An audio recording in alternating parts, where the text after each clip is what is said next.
Hi hello ನಮಸ್ತೆ welcome to my YouTube channel. ಎಲ್ಲರೂ ಹೇಗಿದ್ದೀರಾ? ಎಲ್ಲರೂ ತುಂಬ ಚೆನ್ನಾಗಿದ್ದೀರಾ ಅಂತ ಅನ್ಕೊಂಡು ನೋಡ್ರಿ ಸ್ನೇಹಿತರೆ, ನಾವು ಕೂಡ ಸೂಪರ್ ಆಗಿದ್ದೀವಿ ನೋಡ್ರಿ. ತುಂಬ ಚೆನ್ನಾಗಿರೋಂಥ ಮತ್ತು ತುಂಬ ಆರೋಗ್ಯಕ್ಕಂತೂ ತುಂಬಾ ಒಳ್ಳೆಯದಂತ ಹೇಳ್ತೀನಿ. ನಾನು ಒಂದು ರೆಸಿಪಿನ ತೊಗೊಂಡು ಬಂದೀನಿ, ಅದು ಸ್ವೀಟ್ ರೆಸಿಪಿ ಸ್ನೇಹಿತರೆ. ಎಲ್ಲರಿಗೂ ಕೂಡ ಇಷ್ಟ ಆಗುತ್ತಾ, ಮಕ್ಕಳಿಗಾಗಿರ್ಬೋದು, ನಮ್ಮಂಥವ್ರಿಗಾಗಿರ್ಬೋದು ಆಯಿತಾ, ವಯಸ್ಸಾದವ್ರಿಗಂತೂ ತುಂಬಾ ಇಷ್ಟ ಅಂತ ಹೇಳ್ತೀನಿ. ಯಾಕೆಂದರೆ ವಯಸ್ಸಾದವರು ಬಾಯಲ್ಲಿ ಹಲ್ಲು ಇಲ್ಲದೆ ಇರೋರು ಕೂಡ ನ್ಯಾಲಿಗೆ ಮೇಗಿಟ್ಟರೆ ಸಾಕು ಈ ಸ್ವೀಟ್ನ ಕರಿ ಹೋಗುತ್ತಾ. ಅಷ್ಟು ಚೆನ್ನಾಗಿ, ಅಷ್ಟು ಮೃದುವಾಗಿ, ಸ್ಮೂತಾಗಿ ರೆಡಿ ಆಗುತ್ತಾ. ಬೇಗನೂ ಮಾಡ್ಕೋಬೋದು, ಅಷ್ಟೇ ಟೇಸ್ಟಿಯಾಗೂ ಮಾಡ್ಕೋಬೋದು. ಮತ್ತು ಇನ್ನೊಂದು ಏನಪ್ಪ ಅಂದ್ರೆ, ನಾವು ಮನೆಯಾಗ ಯಾವ್ದಾದ್ರೂ ಪೂಜೆ ಇತ್ತಂದ್ರೆ ಆ ಪೂಜೆಗೂ ಕೂಡ ಈ ಪ್ರಸಾದನ ನಾವು ರೆಡಿ ಮಾಡ್ಕೋಬೋದು ಇಲ್ಲ ಅನ್ನೋ ಥರ. ಬರ್ರಿ ಇದನ್ನು ಮಾಡೋದು ಹೆಂಗೆ ಮತ್ತು ಏನೆಲ್ಲ ಬೇಕು ಅಂತೇಳಿ ಹೋಗಿ ನೋಡ್ಕೊಂಡು ಬರೋಣ. ಹೊಸಬ್ರು ವೀಡಿಯೋ ನೋಡಕತ್ತೀರಪ್ಪ ಅಂದ್ರೆ ಪ್ಲೀಸ್ ಚಾನಲ್ನ ಸಬ್ಸ್ಕ್ರೈಬ್ ಮಾಡಿಕೊಂಡು ಸಪೋರ್ಟ್ ಮಾಡಿ ಸ್ನೇಹಿತರೆ. ತಡ ಮಾಡ್ದೇನೆ ಈ ಸ್ವೀಟ್ ಹೆಂಗೆ ಮಾಡೋದು ಅಂತೇಳಿ ನೋಡ್ಕೊಂಡು ಬರೋಣ ಬರ್ರಿ. ನೋಡ್ರಿ, ಹುರ್ಗಡ್ಲಿ ಮತ್ತು ಅವಲಕ್ಕಿ, ಹಸಿ ತೆಂಗಿನಕಾಯಿನ ಬಳಸಿ ನಾನು ನಿಮ್ಗೆ ಕೂಡ ಇವತ್ತು ಸ್ವೀಟ್ ಮಾಡಕತ್ತೀನಿ ಅಂಥೇಳಿ ಹೇಳಿದ್ದು ನೋಡ್ರಿ. ಇಲ್ಲಿ ನಾನು ಒಂದು ಅರ್ಧ ಬಟ್ಲದಷ್ಟು ಹುರ್ಗಡ್ಲಿ, ಅರ್ಧ ಬಟ್ಲಕ್ಕಿಂತ ಒಂದು ಸ್ವಲ್ಪ ಕಡಿಮೆ ಐತ್ರಿ, ಹುರ್ಗಡ್ಲಿ ಅಂತೇಳಿ ಹೇಳ್ತೇವೆ ನಾವು ಇದಕ್ಕೆ. ಹುರ್ಗಡ್ಲಿ ತೊಗೊಂಡಿನಿ ರೀ. ಮತ್ತು ಇಲ್ಲಿ ನೋಡ್ತಾ ಇರ್ಬೋದು ರೀ, ಒಂದು ಬಟ್ಲದಷ್ಟು ಹಸಿ ತೆಂಗಿನಕಾಯಿನ ಮೇಲ್ಗಡೆ ಇರೋಂಥ ಕಪ್ಪು ಭಾಗನ ತೆಗೆದು ತುರಿದ್ಬಿಟ್ಟು ತೊಗೊಂಡಿದ್ದೀನಿ ರೀ. ಮತ್ತು ಒಂದು ಬಟ್ಲದಷ್ಟು ನಾನಿಲ್ಲಿ ಅವಲಕ್ಕಿ ಕ್ಲೀನ್ ಮಾಡಿ ತೊಗೊಂಡಿನಿ ರೀ. ಇಲ್ಲಿ ನೋಡಿರಿ ಸ್ನೇಹಿತರೆ, ನಾನು ಸ್ವಲ್ಪ ಬಾದಾಮಿನ ಸಣ್ಣಗೆ ಕಟ್ ಮಾಡಿ ಇಟ್ಕೊಂಡಿನಿ, ಮತ್ತು ಗೋಡಂಬಿ ಕೂಡ ಕಟ್ ಮಾಡಿ ಇಟ್ಕೊಂಡಿನಿ. ಮತ್ತು ಇಲ್ಲಿ 3 ಲವಂಗ ತೊಗೊಂಡಿನಿ. ಇಲ್ಲಿ ಹುರಿದು ಪಳಕ್ ಮಾಡಿರುವಂಥ ಶೇಂಗಾ ಅದಾವ್ರಿ ಇವು. ಮತ್ತು ಸೋಪು ಏಲಕ್ಕಾಯಿ ಎರಡೂ ಜಜ್ಜಿಬಿಟ್ಟು ತೊಗೊಂಡಿನಿ ರೀ. ಇಲ್ಲಿ ನೋಡಿರಿ, ಬೆಲ್ಲನ ತುರಿದ್ಬಿಟ್ಟು ಸ್ವಲ್ಪ ನಾನು ನೀರೊಳಗೆ ಹಾಕಿ ಕರಗಿಸ್ಕೊಳಕತ್ತೀನಿ ರೀ. ಯಾಕಪ್ಪ ಅಂದ್ರೆ ಇದನ್ನು ಸೋಸ್ಕೊಂಡು ತೊಗೋತೀನಿ ರೀ. ಯಾಕಂದ್ರೆ ಬೆಲ್ಲದಾಗ ಕಸರದು ಇರ್ತದಲ್ರಿ, ಹಾಗಾಗಿ ಸ್ವಲ್ಪ ನಾನು ಬೆಲ್ಲ ಒಡೆದು ಒಂದು ಸ್ವಲ್ಪ ನೀರು ಹಾಕಿ ಇಟ್ಟಿದ್ದೀನಿ ರೀ. ಇದು ಕರಗನ ಸೋಸಿ ತೊಗೊಳ್ಬೇಕಂತೇಳಿ. ಇವಾಗ ಫಸ್ಟಿಗೆ ನಾನು ಇಲ್ಲಿ ಅವಲಕ್ಕಿನ ಮಿಕ್ಸಿಗೆ ಹಾಕ್ಕೊಂಡು ಪೌಡ್ರ ಮಾಡಿ ತೊಗೋತೀನಿ ರೀ. ಆನಂತರ ಇದು ಕೂಡ ಸ್ವಲ್ಪ ಸಿಪ್ಪೆನ ತಕ್ಕೊಂಡು ಕೈಯಿಂದ ಉಜ್ಜಿಬಿಟ್ರೆ ಸಾಕ್ರಿ, ಇದ್ರ ಮೇಗಿರೋಂಥ ಸಿಪ್ಪೆ ಹೋಗ್ಬಿಡ್ತದ. ಇದನ್ನು ನಾನು ಸಿಪ್ಪೆ ತೆಗೆದು ಪೌಡ್ರ ಮಾಡ್ಕೋತೀನಿ ರೀ. ಈ ಎರಡು ನಾನು ಪೌಡ್ರ ಮಾಡ್ಕೋತೀನಿ ಡ್ರೈ ಆಗಿ, ಮತ್ತು ನೀರೇನು ಹಾಕಂಗಿಲ್ಲ. ಮತ್ತು ಹಸಿ ತೆಂಗಿನಕಾಯಿನೂ ಕೂಡ ಇದು ಕೂಡ ನಾನು ಸಣ್ಣಗೆ ಮಿಕ್ಸಿ ಒಳಗೆ ಅರ್ಕೊಂಡೇ ತೊಗೋತೀನಿ ರೀ. ಇವಾಗ ಫಸ್ಟ್ ಅವಲಕ್ಕಿ ಹಾಕೊಂಬರಾಮ್ರಿ. ನೋಡಿರಿ, ನಾನು ಪೌಡ್ರ್ ಮಾಡ್ಕೊಂಡು ಬಂದೆ. ಇದು ಅವಲಕ್ಕಿ ಐತ್ರಿ. ಈ ರೀತಿ ನಾನು ತರಿಯಾಗಿ ರುಬ್ಕೊಂಡು ತೊಗೊಂಡಿದ್ದೀನಿ. ಮತ್ತು ಇದು ಹುರ್ಗಡ್ಲಿ ರೀ. ಇದು ಹುರ್ಗಡ್ಲಿ ಸಿಪ್ಪೆ ತೆಗೆದು ಇದು ಕೂಡ ನಾನು ಮಿಕ್ಸಿಗೆ ಹಾಕ್ಕೊಂಡು ಪೌಡ್ರ್ ಮಾಡ್ಕೊಂಡು ಬಂದೀನಿ ರೀ ಡ್ರೈಯಾಗಿ. ಒಂದು ವೇಳೆ ನಿಮಗೆ ಇದ್ರ ಮೇಲ್ಗಡೆ ಇರೋಂಥ ಸಿಪ್ಪೆ ಹೋಗಲಿಲ್ಲ ಅಂದ್ರೆ ನೀವು ಮಿಕ್ಸಿ ಜಾರಿಗೆ ಹಾಕ್ಕೊಂಡು ಜಲ್ಡಿ ಮಾಡ್ಕೊಬೋದು ರೀ, ಅಂದ್ರೆ ಸೋಸ್ಕೊಂಡು ಕೂಡ ತೊಗೋಬೋದು ರೀ. ಇಲ್ಲಿ ಹಸಿ ತೆಂಗಿನಕಾಯಿ ನೋಡಿರಿ, ಹಸಿ ತೆಂಗಿನಕಾಯಿನೂ ಕೂಡ ನಾನು ನೀರು ಹಾಕ್ಲಾರ್ದೇ ನಾನು ರುಬ್ಬಿ ತೊಗೊಂಡಿನಿ. ಈ ರೀತಿ ಪೌಡ್ರ್ ಆಗುತ್ತೆ ರೀ. ನೋಡ್ರಿ, ಇದು ಹಸಿದೈತಿ. ನಾವು ಮೇಲ್ಗಡೆ ಸಿಪ್ಪೆ ತೆಗ್ದೀವಂದ್ರೆ ಚೆನ್ನಾಗಿ ಸಣ್ಣ ಭೀ ಆಗ್ತದ ಮತ್ತು ಟೇಸ್ಟ್ನೂ ಆಗ್ತದ್ರಿ. ಸಿಪ್ಪೆ ಸಮೇತ ಹಾಕೊಂಡ್ರೆ ಒಂಥರ ಪಚ್ಚೆ ಒಂಥರ ಅನ್ನಿಸ್ತದ್ರಿ. ಹಾಗಾಗಿ ಸಿಪ್ಪೆ ತೆಗೆದೇ ಈ ಸ್ವೀಟ್ನ ಮಾಡ್ಕೋಬೇಕು, ತುಂಬ ಟೇಸ್ಟಿಯಾಗಿರುತ್ತೆ. ಇದು ಮೂರನ್ನು ನಾನು ಈ ರೀತಿ ಡ್ರೈಯಾಗಿ ಪೌಡ್ರನ್ನ ಮಾಡಿಕೊಂಡು ತೊಗೊಂಡಿನಿ ರೀ. ಇವಾಗ ಬರ್ರಿ ಯಾವ ರೀತಿ ಮಾಡೋದಂತ ನೋಡ್ಕೊಂಬರಮ್ರಿ. ನೋಡಿರಿ, ಗ್ಯಾಸ್ ಹಚ್ಚಿ ನಾನು ಒಂದು ಪಾತ್ರೆ ಇಟ್ಕೊಂಡಿನಿ. ಇವಾಗ ಬೆಲ್ಲನ ಸೋಸ್ಕೊಳಕತ್ತೀನಿ ನೋಡಿರಿ. ಬೆಲ್ಲ ಕರಿಬೇಕು ರೀ. ಈ ಸೋಸ್ಕೊಂಡು ಹಾಕ್ಕೊಂಡೆ ಅಂದ್ರೆ ಬೆಲ್ಲದಾಗಿರೋಂಥ ಕಸರೆಲ್ಲ ಹೋಗ್ಬಿಡ್ತದೆ ಅಂದ್ಬಿಟ್ಟು ನಾನು ಈ ರೀತಿ ಮುಂಚೆನೇ ನೆನೆ ಹಾಕಿದೆ. ಇವಾಗ ನೋಡ್ರಿ, ಇಲ್ಲಿ ಈ ರೀತಿ ನಾನು ಬೆಲ್ಲನ ಸೋಸ್ಕೊಂಡಿದ್ದೀನಿ. ಇವಾಗ ಇದು ಒಂದು ಸ್ವಲ್ಪ ಬಿಸಿ ಆಗಬೇಕ್ರಿ. ಬೆಲ್ಲ ಸ್ವಲ್ಪ ಬಿಸಿ ಆದ ನಂತರ ಇದನ್ನು ನಾವೇನರ ಪೌಡ್ರ್ ಅದು ಮಾಡಿ ಇಟ್ಕೊಂಡಿವಲ್ರಿ, ಅದನ್ನು ಸೇರಿಸ್ಕೊಳ್ಬಾರ್ದು. ಇದು ಒಂದು ಸ್ವಲ್ಪ ಬಿಸಿ ಆಗ್ಲಿಕ್ಕೆ ಬಿಡ್ತೀನಿ ರೀ. ನೋಡಿರಿ, ಇಲ್ಲಿ ಕುದಿಯೋಕೆ ಸ್ಟಾರ್ಟ್ ಆಯ್ತು ನೋಡಿರಿ.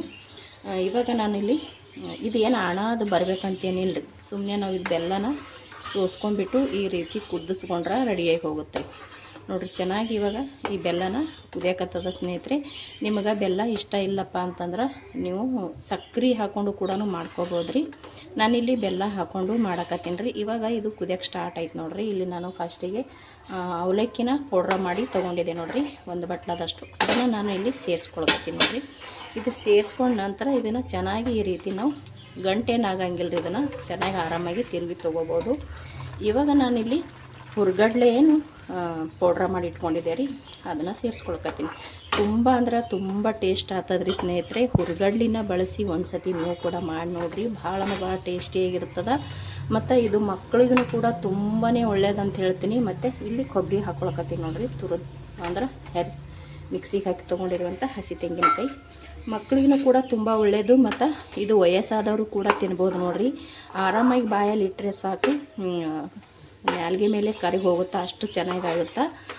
ತುಂಬ ಈಸಿಯಾಗಿ ಮಾಡ್ಕೋಬೋದು ಮತ್ತು ತುಂಬ ಸಿಂಪಲಾಗಿ ಇದನ್ನು ಮಾಡ್ಕೋಬೋದು. ಇವಾಗ ಗ್ಯಾಸ್ನ ಮಾತ್ರ ನಾವು ಸಣ್ಣ ಇಟ್ಟು ಇದನ್ನು ತಿರುವಿ ತೊಗೋಬೇಕಾಗ್ತದೆ ರೀ.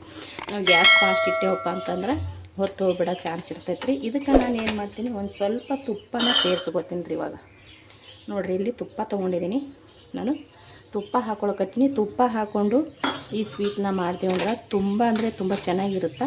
ತುಪ್ಪ ಇಷ್ಟ ಇಲ್ಲ ಅನ್ನೋರು ನಾವು ಅಡುಗೆ ಹಾಕೋ ಎಣ್ಣೆ, ಒಳ್ಳೆ ಎಣ್ಣೆ ಇದ್ರೆ ಅದು ಕೂಡ ಸೇರಿಸ್ಕೋಬೋದು ರೀ. ಕೆಲವರು ತುಪ್ಪ ಇಷ್ಟ ಆಗಂಗಿಲ್ಲ.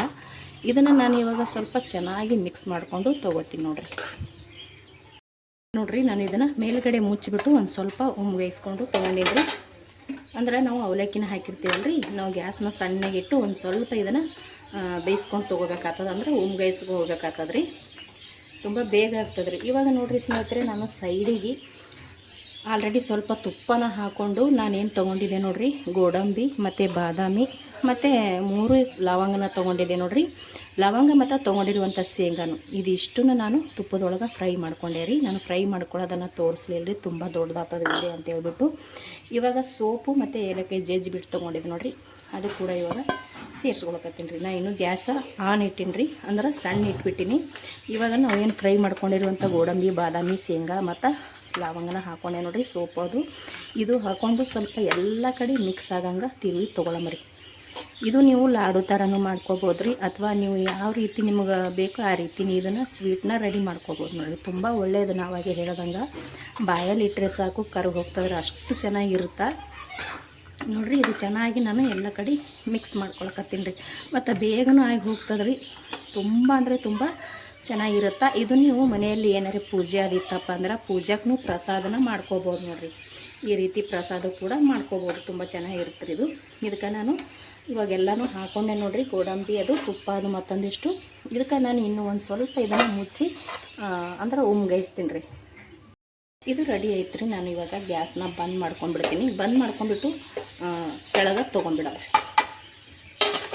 ಸಕ್ಕತ್ತಾಗಿ ರೆಡಿ ಆಗೈತಿ ಮತ್ತು ಘಮ ಅಂತೂ ಸಕ್ಕತ್ತಾಗಿ ಬರಕತ್ತದ್ರಿ. ನಾನು ಆಲ್ರೆಡಿ ಗ್ಯಾಸ್ನ ಬಂದ್ ಮಾಡ್ಕೊಂಡಿದ್ದೀನಿ. ಇವಾಗ ಕೆಳಗೆ ಇಳಿಸ್ತೀನಿ ರೀ.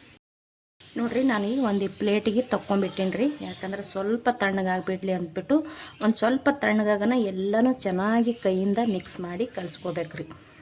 ನೋಡಿರಿ, ನಮ್ಗೆ ಈ ರೀತಿ ಉಂಡೆ ಕಟ್ಟಕ್ಕೆ ಬರ್ಬೇಕು ನೋಡಿರಿ. ತುಂಬ ಈಜಿ ರೀ, ಮಾಡೋದಂತೂ ತುಂಬ ಈಜಿ ನೋಡಿರಿ. ಬಾಯಲ್ಲಿ ಇಟ್ಟರೆ ಸಾಕು ಕರಗುವಂಥ ಸ್ವೀಟ್ ಅಂತೂ ರೆಡಿ ಆಗುತ್ತೆ. ಇದು ಒಂದು ಸ್ವಲ್ಪ ಬಿಸಿ ಇದೆ ರೀ, ಅದಕ್ಕೆ ನಾನು ತಣ್ಣಗಾಲಕ್ಕೆ ಬಿಟ್ಟಿದ್ದೀನಿ ನೋಡಿರಿ. ಇವಾಗಂತೂ ಇದು ತಣ್ಣಗಾಗೈತಿ. ನಾನು ಸ್ವಲ್ಪ ತಣ್ಣಗಾಲಕ್ಕೆ ಬಿಟ್ಟಿದ್ದೆ ರೀ ಇದು.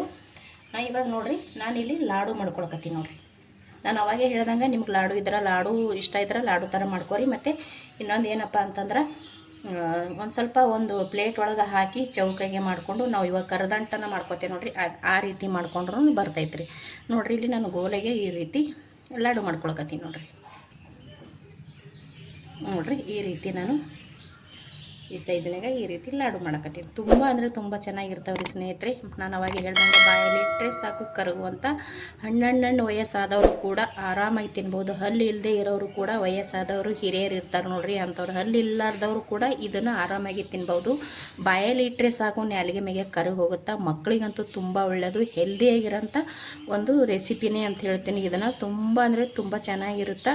ನಾವು ಹುರ್ಗಡ್ಡೆ ಮತ್ತು ಬೆಲ್ಲ ಎಲ್ಲನೂ ಬಳಸಿ ಮಾಡಿದ್ರದಿಂದ ಆರೋಗ್ಯಕರವಾಗಿರೋಂಥ ಈ ಉಂಡೆ ಅಂತಲೇ ಹೇಳ್ತೀನಿ ರೀ ನಾನು. ನೋಡಿರಿ, ಇವಾಗ ಇದೇ ಥರ ನಾನು ಎಲ್ಲ ಲಾಡೂ ಕಟ್ಕೊಂಡು ತೊಗೋತೀನಿ ನೋಡಿರಿ. ರೆಡಿ ಅದು ನೋಡಿರಿ, ನಾವು ಮಾಡಿರುವಂಥ ಈ ಸ್ವೀಟಿನ ಲಾಡು ತುಂಬ ಅಂದರೆ ತುಂಬ ಒಳ್ಳೆಯದು. ನಾನು ಅವಾಗೇ ಹೇಳ್ದಂಗೆ ಬಾಯಲ್ಲಿಟ್ಟರೆ ಕರಗುವಂಥ ಲಾಡುನ ರೆಡಿ ಅದು ನೋಡಿರಿ. ಮಾಡೋದು ಕೂಡ ಅಷ್ಟೇ ಸುಲಭ ಮತ್ತು ಅಷ್ಟೇ ಟೇಸ್ಟಿಯಾಗಿಯೂ ಇರುತ್ತೆ. ಪ್ರತಿಯೊಬ್ಬರಿಗೂ ಇಷ್ಟ ಆಗುತ್ತೆ ಅಂತ ಅಂದ್ಕೊಂಡೀನಿ. ನಾವು ಮಾಡಿರುವಂಥ ಈ ಸ್ವೀಟಿನ ಲಾಡು ತುಂಬ ಅಂದರೆ ತುಂಬ ಟೇಸ್ಟಿಕರಾಗಿರುತ್ತೆ ರೀ. ನಾನಿಲ್ಲಿ ಒಂದು ನಿಮಗೆ ಒಡೆದ್ಬಿಟ್ಟು ಕೂಡ ತೋರಿಸ್ತೀನಿ ನೋಡಿರಿ ಸ್ನೇಹಿತರೆ. ಬಾಯಲ್ಲಿ ಇಟ್ಟರೆ ಸಾಕು ಕರಗಿ ಹೋಗ್ತದೆ ರೀ. ಇನ್ನೂ ಇದ್ರ ಘಮ ಅಂತೂ ಸಖತ್ತಾಗಿ ಬರಕತ್ತದ. ಖಂಡಿತ ಒಂದು ಸತಿ ನೀವು ಕೂಡ ಟ್ರೈ ಮಾಡಿರಿ, ನೀವು ಕೂಡ ಭಾಳ ಇಷ್ಟಪಡ್ತೀರ ಅಂತ ಅನ್ಕೋತೀನಿ. ವಯಸ್ಸಾದವ್ರಿಗಂತೂ ತುಂಬಾ ಒಳ್ಳೆಯದು. ಹಂಗಂತೇಳಿ ಎಲ್ಲರಿಗೂ ಕೂಡ ತುಂಬಾ ಒಳ್ಳೆಯದು ರೀ. ಮಕ್ಳಿಗಾಗಿರ್ಬೋದು, ದೊಡ್ಡವ್ರಿಗಾಗಿರ್ಬೋದು, ಪ್ರತಿಯೊಬ್ಬರಿಗೂ ಕೂಡ ತುಂಬ ಒಳ್ಳೆ ಇದೊಂದು ಸ್ವೀಟ್ ಅಂತ ಹೇಳ್ತೀನಿ. ಇದನ್ನು ನಾನು ಅವಾಗೆ ಹೇಳ್ದಂಗೆ ಪ್ರಸಾದಕ್ಕೂ ಕೂಡ ಮಾಡ್ಕೋಬೋದು ನೋಡಿರಿ. ನಾವು ಮಾಡಿರುವಂಥ ಈ ಸ್ವೀಟ್ ಲಾಡು ನಿಮಗೆ ಇಷ್ಟ ಆಗಿತ್ತಪ್ಪ ಅಂದ್ರೆ ಪ್ಲೀಸ್ ಒಂದು ಲೈಕ್ ಶೇರ್ ಕಮೆಂಟ್ ಮಾಡಿರಿ. ಹೊಸಬರು ವಿಡಿಯೋ ನೋಡಕತ್ತಿದ್ದೀರಪ್ಪ ಅಂದ್ರೆ ಪ್ಲೀಸ್ ಚಾನಲ್ನ ಸಬ್ಸ್ಕ್ರೈಬ್ ಮಾಡ್ಕೊಂಡು ಸಪೋರ್ಟ್ ಮಾಡಿರಿ ಸ್ನೇಹಿತರೆ. ಇಷ್ಟೊತ್ತನ ವಿಡಿಯೋ ನೋಡಿದವ್ರಿಗೆಲ್ಲರೂ ಕೂಡ ಥ್ಯಾಂಕ್ ಯು. ಮತ್ತೆ ಒಂದು ಹೊಸ ರೆಸಿಪಿಯೊಂದಿಗೆ ಸಿಗ್ತೀನಿ ರೀ. ಅಲ್ಲಿ ತನಕ ಮತ್ತೊಮ್ಮೆ ನಮಸ್ಕಾರ ರೀ ಎಲ್ಲರಿಗೂ ಕೂಡ. Thank you.